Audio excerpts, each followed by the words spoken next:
Isinuko ng 4 na sibilyan sa 95th Infantry Salakni Battalion ang mga kagamitang pandigma na ipinagkatiwala sa kanila ng teroristang Communist Party of the Philippines New People's Army sa Barangay Villa Cielo Bugay at Barangay Alucao, Santa Teresita sa probinsya ng Cagayan.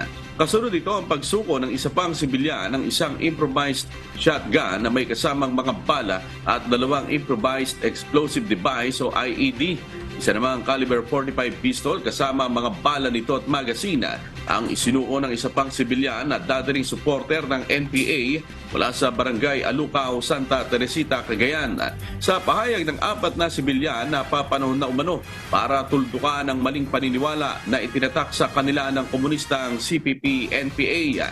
Sa kabila nito, inihayag ng 5th Infantry Division na bukas pa rin at nakandang tumulong ang pamunuan ng militar sa sinumang natitirang rebelde na gustong magbalik loob sa gobyerno.